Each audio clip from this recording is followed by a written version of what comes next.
Olá, você ligado no Notícias Agrícolas, eu sou o Guilherme Dorigatti, nós damos sequência à nossa programação, dessa vez para falar sobre o mercado do milho. Vamos acompanhar o que tem movimentado as cotações desses últimos dias e principalmente o que a gente pode esperar daqui para frente para esse mercado. Quem vai conversar com a gente sobre esse assunto é o Thiago Carvalho, ele que é analista da Tarkin, já está aqui conosco por vídeo. Então seja muito bem-vindo, Thiago, é um prazer tê-lo aqui no Notícias Agrícolas. É um prazer, Guilherme. Obrigado, pessoal. Boa tarde a todos aí. Vamos falar um pouco aí da movimentação no mercado de milho, né? E esclarecer algumas dúvidas também, tanto do cenário macro quanto o que a gente pode esperar aqui no Brasil. Thiago, começando então aqui pelo Brasil, a gente tem visto uma semana de preços se movimentando pouco, alguma pressão negativa. O que tem influenciado essas cotações do milho aqui no Brasil nesse momento?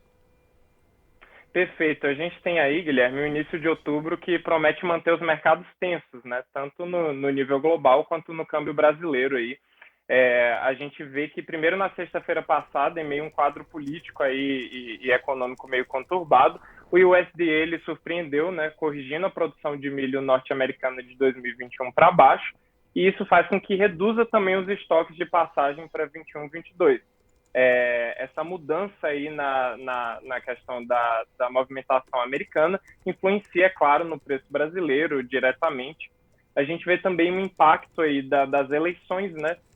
Apesar de uma expectativa toda aí com a exportação que a gente tem nesse final de ano, o mercado financeiro ele acabou reagindo bem ao resultado das eleições e o dólar comercial ele começa a operar aí com uma baixa de 4%, aí, cotada a 5,22.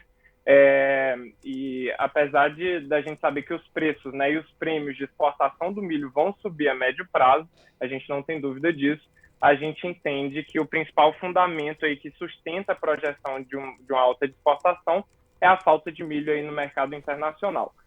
Isso influenciou bastante o preço do milho nessa semana, né? A gente vê também que as trades elas ainda estão envolvidas em muitas burocracias para a parte de exportação. Isso faz também com que o mercado ele fique mais parado. Então, a gente vê pouca movimentação, mas no cenário geral, a gente vê os preços descendo, né? Em Sorriso, por exemplo, a gente vê o milho caindo aí de 66 para 61, em Rio Verde de 75 para 70, Cascavel 81 para 72. Então, a gente vê uma movimentação aí de descida, né, na última semana. Muito atrelado ao dólar, tá, Guilherme? Referente ao clima também, a gente vê uma previsão de um clima mais seco, com temperaturas mais altas, mas o produtor ele se encontra otimista aí nesse início aí tanto do plantio quanto da colheita, quando se trata do milho e da soja, né? A previsão da Conab também influenciou bastante. A gente viu aí na quinta-feira que para o milho primeira safra a gente está esperando uma redução de 1,5% na área a ser cultivada, né? Isso aí vem bastante devido à elevação dos custos e também de uma migração para cultivos mais rentáveis, né? O plantio também está bastante avançado no sul do país, onde as precipitações elas estão mais distribuídas e mais frequentes. Isso favorece o desenvolvimento inicial aí, apesar das baixas temperaturas, né, que retardam a emergência aí, em algumas regiões. Então, a gente tem um cenário aí de conseguir dar vazão. A gente espera que vai ter muita desocupação em dezembro, janeiro. Isso pode causar uma baixa, tá, no milho aqui. E a complexidade dos acontecimentos também que estão afetando os mercados, tanto nesse ciclo pré e pós-pandemia, eles deixam essa curva aí de tendências para qualquer preço assim, devidamente impreciso. O primeiro grande ponto central que a gente tem que ficar atento, né, continua sendo o quadro inflacionário e a dosagem também na taxa de juros. Além disso, o clima na América do Sul a gente vê como um principal fator aí para essa movimentação de preço.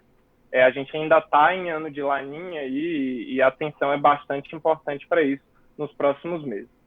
Tiago, você comentou aí sobre as exportações, né? A gente tem visto esses volumes bastante elevados nesse ano, até se a gente comparar com o ano passado. Sim. O que a gente pode esperar daqui para frente? Essa exportação vai continuar forte mesmo com essa queda de dólar que você comentou?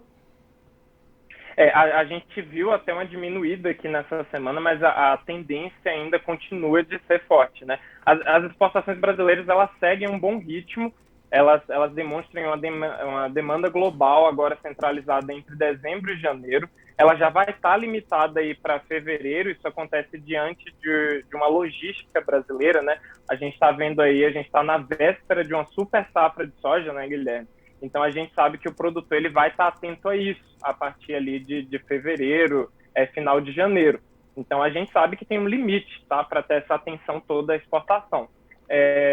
Mas dada a situação dos estoques globais, né, bastante apertados aí, nos Estados Unidos a gente viu um clima seco e quente, né, uma queda de 7,7% aí na produção em redução em relação à safra 2021-22.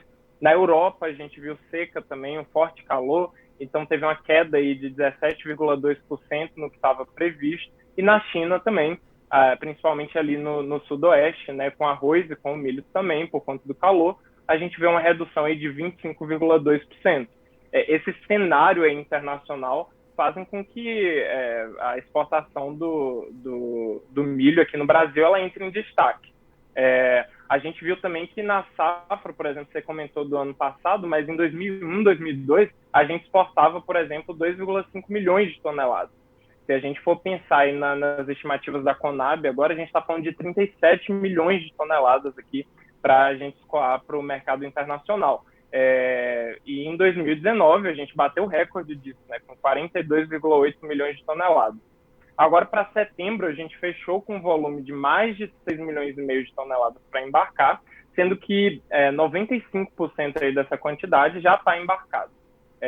Para esse mês de outubro agora, a gente tem uma estimativa de 3,6 milhões de toneladas, e a gente espera, né, que com o mercado financeiro, aí, com essa reação que a gente teve após a eleição também, a gente tem uma diminuída. Então, deu uma travada assim essa semana por conta da exportação, mas a gente não tem dúvida que no médio prazo os prêmios, aí, os preços de exportação do milho vão subir. Então, existe oportunidade para o produtor, principalmente aí nos próximos 2 meses. Lembrando que em fevereiro a tendência aí é que isso diminua, né? Que o foco do produtor vai para a soja. A gente deu uma travada também essa semana, como eu citei lá no início, por conta das burocracias ali das tradings também. Ainda tem muito milho aqui no Brasil. O Paraná ele vendeu aí menos de 40% do milho safrinha. O Mato Grosso do Sul é menos de 50%. Goiás está na casa dos 40% também, 40%. O Mato Grosso está mais adiantado com 70%. E sem contar que os compradores no mercado interno eles estão bem cobertos, né? E a margem do etanol está ruim. Então, a gente sabe que a exportação continua sendo uma coisa muito importante. E o principal fator disso é a demanda internacional, né, bastante crescente.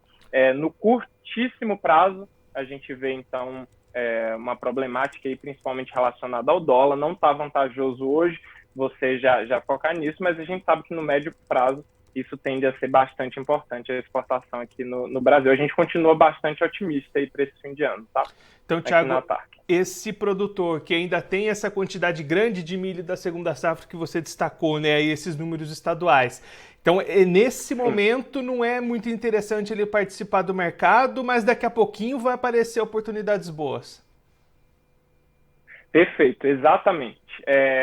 E ele tem que prestar muita atenção aí nessa janela, né? Porque, como eu falei, se o produtor ele deixa aí para vender só no final de dezembro, início de janeiro, a gente sabe que vai ter um movimento de escoamento rápido, porque o produtor quer se livrar para conseguir ir focar na soja, e isso pode afetar os preços, tá? Pode fazer com que os preços caiam. Então, o produtor ele tem que tomar cuidado com isso também.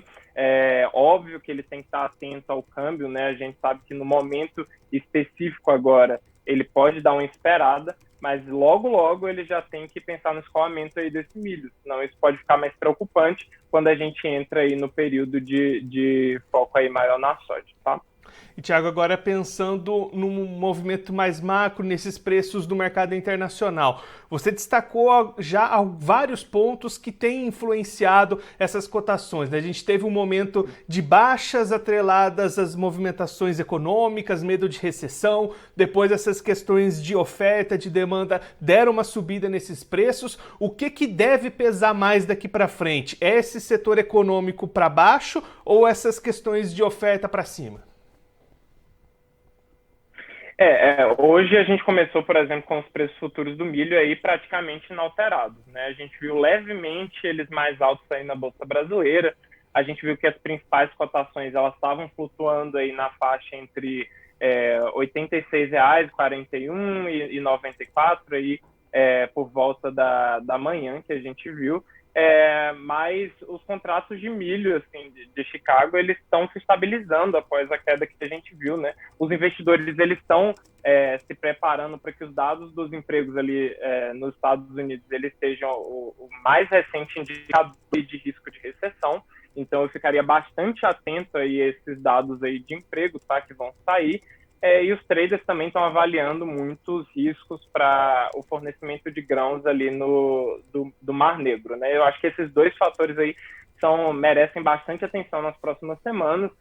Por outro lado, a gente vê também, Guilherme, que os mercados de milho e soja eles foram bastante pressionados aí essa semana pelo clima favorável ali para a safra americana e pelas expectativas aí, né, de safras abundantes no exportador rival, que é o Brasil, né, que é a gente. A gente viu aí as estimativas da Conab, a gente vê o otimismo que a gente tem quanto às próximas safras aí brasileiras, e isso tudo afeta aí o mercado de milho, né. O dólar ele está operando também com bastante volatilidade, então isso prejudica o ritmo aí de comercialização voltado ao cenário internacional, né. A gente vê também que a queda dos preços na Bolsa de Mercadorias de Chicago pode trazer alguma pressão também nas cotações do mercado interno, tá? Isso afeta bastante o nosso dia a dia aqui, ainda que a gente vê que os produtores eles se mostram um pouco dispostos aí a ofertar grandes volumes do cereal para venda nesse momento, né? Mas é sempre bom a gente acompanhar agora, principalmente que o Brasil está bastante ditado pela exportação. O produtor não deve deixar de acompanhar aí a CBOT e os movimentos do dólar também, tá? E, Thiago, só para a gente encerrar, na próxima quarta-feira, feriado aqui no Brasil, mas tem relatório do USDA. Essa nova divulgação pode também entrar ali para mexer com esses preços na próxima semana? Com certeza. A gente viu aí que na sexta-feira, né, por exemplo, com aquele quadro político e econômico que a gente estava, o USDA ali, ele surpreendeu corrigindo a produção de milho norte-americano de 2021 para baixo. Com certeza merece a nossa atenção ver aí o que é que eles vão projetar para frente. Como eu disse, a situação nos Estados Unidos e na Europa estão ditando bastante aqui o preço e o movimento do milho no mercado interno, porque a gente está bastante dependente dessa exportação. Eu acho que isso é o grande destaque para essa safra e esse relatório vai, com certeza, direcionar a gente para um dos caminhos que a gente vai ter com os próximos movimentos aí do mercado nos Estados Unidos. Thiago, muito obrigado pela sua participação, por ajudar a gente a entender todo esse cenário, tudo isso que tem influenciado o mercado nesse momento. Se você quiser deixar mais algum recado ou destacar mais algum ponto que você acha importante para quem está acompanhando a gente, pode ficar à vontade. Pessoal, acho que a mensagem final é ficar atento a conseguir dar a vazão, né? A gente vai ver que tem muita desocupação aí em dezembro, em janeiro, isso pode causar uma baixa. Então é importante acompanhar isso. O clima também, como eu falei no início, aqui na América do Sul, ele ainda continua sendo o principal fator aí para essa movimentação de preço também. A gente ainda está em ano de laninha, né? Então toda atenção aí é importante. Eu queria também deixar um recado aí para vocês acompanharem as cotações também de milho, de soja, outras informações de mercado no aplicativo da Tarkin, né? No nosso site também. Vocês podem pesquisar Tarkin.ag ou pesquisar o nome da Tarkin na sua loja de aplicativos aí também, para conseguir acompanhar o mercado e estar inteirado aí das últimas notícias, tá? Muito obrigado, Guilherme, pela oportunidade. Obrigado a todo mundo que está assistindo também. Thiago, mais uma vez, muito obrigado. A gente deixa aqui o convite para você voltar mais vezes, sempre contribuir conosco e com todos os produtores do Brasil. Um abraço, até a próxima. Obrigado. Abraço, Guilherme. O Thiago Carvalho, ele que é analista da Tarkin, conversou com a gente para mostrar o que tem influenciado as cotações do milho neste momento, tanto no mercado internacional como aqui no Brasil. Entre os fatores que o Thiago destacou aqui para a gente, o principal destaque é a atenção do produtor brasileiro para janelas de exportação. A exportação é o que vai balizar os preços do milho aqui no Brasil, o Thiago destacou isso bastante aqui para a gente, e aí o produtor precisa ficar atento a essas janelas de comercialização.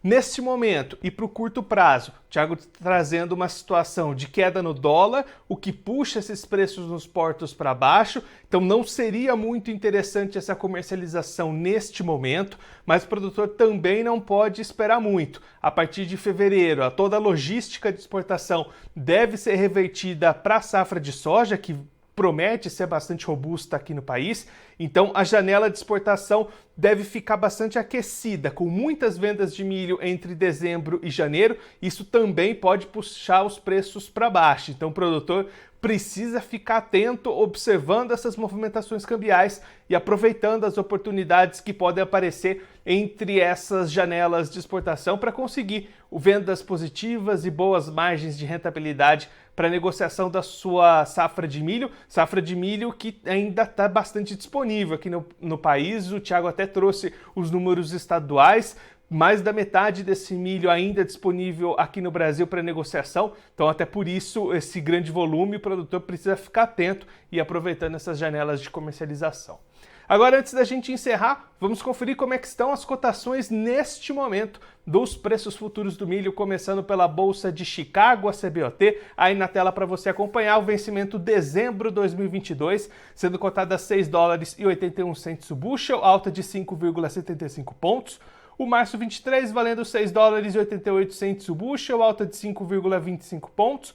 Maio 23 também subindo 5,25 pontos, valendo $6,90 o bushel.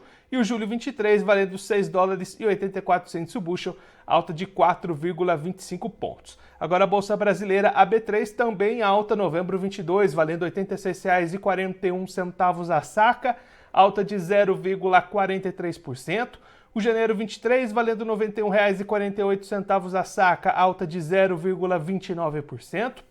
O março 2023 sobe 0,07%, valendo R$ 93,97 a saca. E o maio 2023 valendo R$ 92,85 a saca, alta de 0,27%. Bom, eu vou ficando por aqui, mas você se inscreva no canal do Notícias Agrícolas, assim você acompanha os nossos vídeos, as nossas entrevistas, fica por dentro de todas as novidades do Notícias Agrícolas. Aproveite também para mandar o seu comentário, a sua pergunta, interaja conosco e com a nossa programação. Eu vou ficando por aqui, mas a nossa programação volta daqui a pouquinho.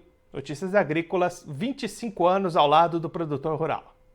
Participe das nossas mídias sociais, no Facebook, Notícias Agrícolas, no Instagram, @Notícias Agrícolas e em nosso Twitter, @Noteagri. E para assistir todos os vídeos, se inscreva no YouTube, na Twitch, no Notícias Agrícolas Oficial.